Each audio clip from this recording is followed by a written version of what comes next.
Boeing വിമാനങ്ങൾക്കെല്ലാം തന്നെ നിർമ്മാണ ഘട്ടത്തിൽ തന്നെ തകരാറുകൾ ഉണ്ടായിരുന്നു എന്നുള്ള വിവരങ്ങളാണ് പുറത്തു വരുന്നത്. അതായത് ലോകമെമ്പാടും വിറ്റഴിക്കപ്പെട്ട വിമാനങ്ങൾ വിവിധ വിമാന കമ്പനികൾ വാങ്ങി ഉപയോഗിക്കുന്നു. ഇന്ത്യയും അത് ഉപയോഗിച്ചുകൊണ്ടിരിക്കുന്നു. എയർ ഇന്ത്യയിലെ ഭൂരിപക്ഷം വിമാനങ്ങൾ ഈ ബോയിങ് വിമാനങ്ങൾ തന്നെയാണ്. ആ വിമാന കമ്പനിയിലെ വിമാനമാണ് ഇപ്പോൾ അപകടത്തിൽപ്പെട്ടിരിക്കുന്നത്.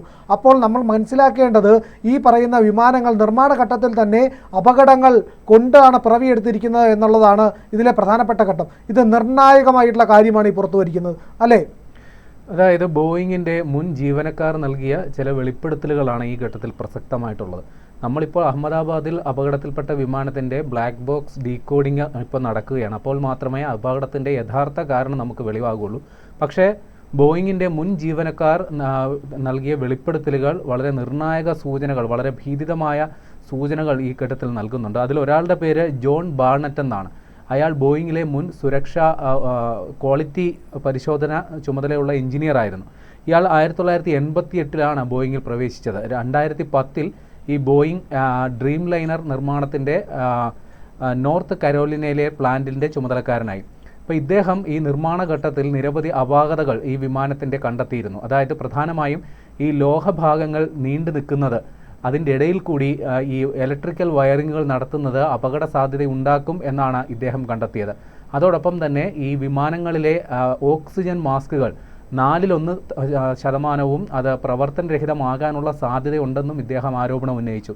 ഇതിൻ്റെ അടിസ്ഥാനത്തിൽ ഇദ്ദേഹത്തിൻ്റെ ആരോപണങ്ങളുടെ അടിസ്ഥാനത്തിൽ US കോൺഗ്രസ് ഇദ്ദേഹത്തെ വിളിച്ചു വരുത്തുകയും ഇദ്ദേഹത്തിൻ്റെ മൊഴി രേഖപ്പെടുത്തുകയും ചെയ്തു. എന്നാൽ ബോയിങ് അധികൃതർ ഈ ആരോപണങ്ങളെല്ലാം നിരസിക്കുകയും ചെയ്തു. ഇദ്ദേഹത്തിന് പിന്നീട് തൊഴിൽപരമായ ഒരുപാട് പീഡനങ്ങൾ നേരിട്ടേണ്ടി വരികയും ചെയ്തു. ഇദ്ദേഹത്തിന് അർഹമായ പ്രൊമോഷൻ കൊടുത്തില്ല. അതോടൊപ്പം തന്നെ ദുർഘടമായ തൊഴിൽ സാഹചര്യങ്ങൾ ഉണ്ടായി എന്നാണ് അറിയാൻ സാധിച്ചത്. പിന്നീട് ഇദ്ദേഹം 2024 മാർച്ച് 9 മരിച്ച നിലയിൽ കണ്ടെത്തുകയും ചെയ്തു. ആ മരണത്തിൽ പോലും ദുരൂഹതയുണ്ട്. ഇദ്ദേഹത്തിനെ സൗത്ത് കരോലിനയിലെ ഒരു ഹോട്ടലിന് മുന്നിൽ പാർക്ക് ചെയ്തിരുന്ന കാറിൽ വെടിയേറ്റ് മരിച്ച നിലയിലാണ് കണ്ടെത്തിയത്. ആത്മഹത്യ എന്നാണ് പോലീസിൻ്റെ ഭാഷ്യം. എന്നാലും ഇപ്പോഴും ഇത് സംബന്ധിച്ചുള്ള ദുരൂഹതകൾ തുടരുന്നുണ്ട്. മറ്റൊരു ഉദ്യോഗസ്ഥൻ്റെ പേര് സാം സലഫർ എന്നാണ്. ഇദ്ദേഹവും ഇതേപോലെ ഒരു എഞ്ചിനീയറാണ്, ബോയിങ്ങിലെ ഒരു എഞ്ചിനീയറാണ്.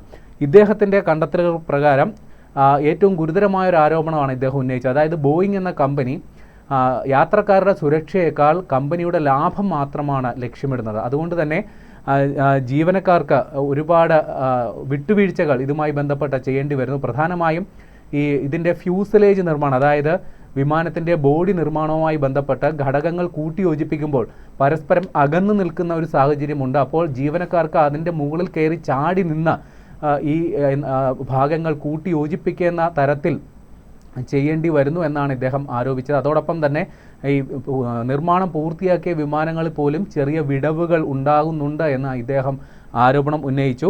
എന്നാൽ ഇദ്ദേഹത്തിൻ്റെ പ്രതിഷേധവും ഫലം കണ്ടില്ല. ഇതേപോലെ ഇദ്ദേഹത്തിൻ്റെ മൊഴിയും രേഖപ്പെടുത്തിയതൊഴിച്ചാൽ ഇദ്ദേഹത്തിനും ഇതേപോലെ തൊഴിലന്തരീക്ഷം മോശമാകുന്നൊരു സാഹചര്യമുണ്ടായി. അദ്ദേഹത്തിനും ബോയിങ്ങിൽ നിന്ന് വിട്ടൊഴിയേണ്ടി വന്നു. പിന്നെ മറ്റൊരാൾ ആരോപണം ഉന്നയിച്ചിരിക്കുന്നത് എഡ് പിയേഴ്സൺ എന്നുള്ളതാണ്. അദ്ദേഹവും ഒരു ബോയിങ്ങിലെ എഞ്ചിനീയറാണ്. അദ്ദേഹം പറയുന്നത് ഏറെ കുഴപ്പം പിടിച്ച സങ്കീർണമായ നിർമ്മാണ രീതിയാണ് ബോയിങ് പിന്തുടരുന്നത് എന്നാണ് അദ്ദേഹം പറയുന്നത്. അതോടൊപ്പം തന്നെ ധൃതിയിൽ വിമാനങ്ങളുടെ നിർമ്മാണം പൂർത്തിയാക്കാൻ തൊഴിലാളികൾ നിർബന്ധിതരാകുന്ന ഒരു സാഹചര്യം വരുന്നു. ഓവർ ടൈം ജോലി ചെയ്യേണ്ടി വരുന്നു എന്നുള്ള ആരോപണങ്ങളാണ് ഉന്നയിക്കുന്നത്. അതോടൊപ്പം തന്നെ വിമാനത്തിൻ്റെ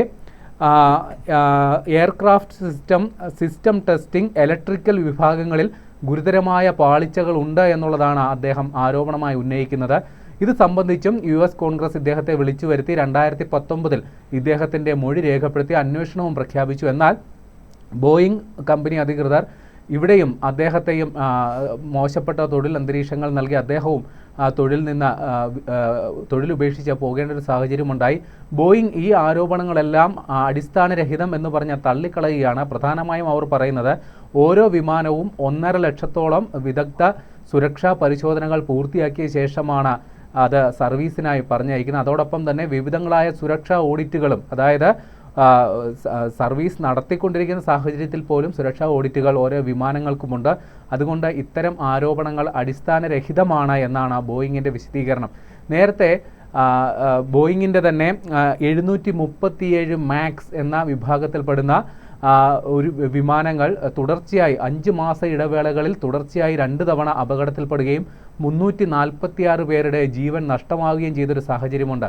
അതായത് ഒന്ന് ലയൺ എയർലൈൻസും പിന്നൊന്ന് എത്യോപ്യൻ എയർലൈൻസിൻ്റെയും വിമാനങ്ങളാണ് അന്ന് അപകടത്തിൽപ്പെട്ടത്. അന്ന് വിമാനത്തിൻ്റെ ഒരു AI നിയന്ത്രിത കമ്പ്യൂട്ടർ സംവിധാനം അതിനുണ്ടായ ഒരു പാളിച്ച, അതായത് വിമാനത്തിൻ്റെ തുലനാവസ്ഥ നഷ്ടപ്പെടുന്നൊരവസ്ഥയിൽ ഇതിൻ്റെ വിമാനത്തിൻ്റെ മൂക്ക് എന്ന് പറയുന്നത്, അതായത് മുൻഭാഗം അത് താഴുന്നത് ഓട്ടോമാറ്റിക്കായിട്ട് നിയന്ത്രിക്കുന്ന ഒരു സംവിധാനമാണ്.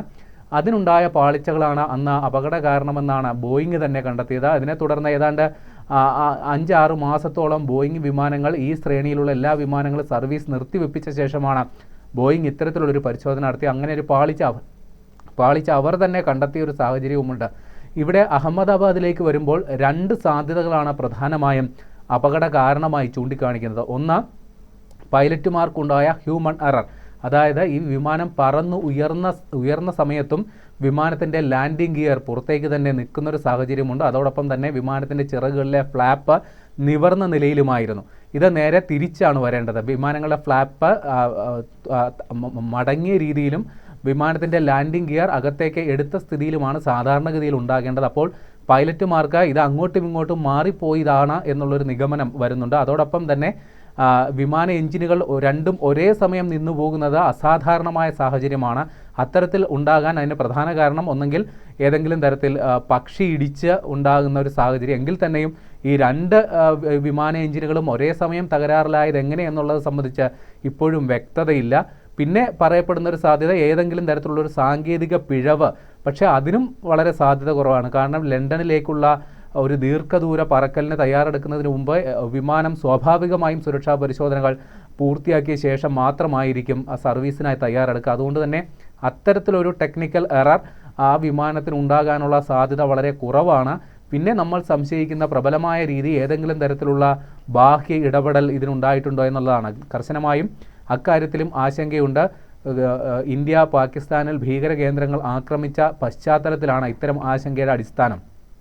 അപ്പോൾ പ്രതികാര നടപടി എന്ന നിലയിൽ ഏതെങ്കിലും ബാഹ്യശക്തികൾ ഈ വിമാനത്തിൻ്റെ അപകട കാരണമാകുന്ന തരത്തിൽ ഇടപെട്ടിട്ടുണ്ടോ എന്നുള്ളത് സംബന്ധിച്ച് ഇനിയും നമുക്ക് വസ്തുതകൾ പുറത്തു വരാനിരിക്കുന്നതേ ഉള്ളൂ. ഏതായാലും അക്കാര്യത്തെക്കുറിച്ചും ഇനി അന്വേഷണം നടക്കേണ്ടതുണ്ട്. ഏതായാലും ബോയിങ്ങിനെ കുറിച്ചുള്ള ചില ആരോപണങ്ങൾ, ഗുരുതര ആരോപണങ്ങൾ നിലനിൽക്കുന്നു. അതിനെ സംബന്ധിച്ച ബോയിങ് കമ്പനി അധികൃതർ ഇനിയും വിശദീകരണം നൽകേണ്ടതുണ്ട്. ഇത് സംബന്ധിച്ചുള്ള പരിശോധനകൾ ബോയിങ് അധികൃതരും, അതായത് വിമാന നിർമ്മാണ കമ്പനിയായ ബോയിങ് അധികൃതർ ഇതിനോടകം തന്നെ ആരംഭിച്ചിട്ടുണ്ട്.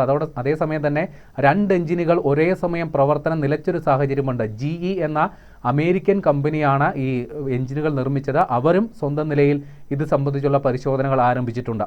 കൂടുതൽ വാർത്തകളും വിശേഷങ്ങളും നിങ്ങളിലേക്ക് എത്താൻ ABC മലയാളം സബ്സ്ക്രൈബ് ചെയ്യുക, ബെൽ ബട്ടണും അമർത്തുക.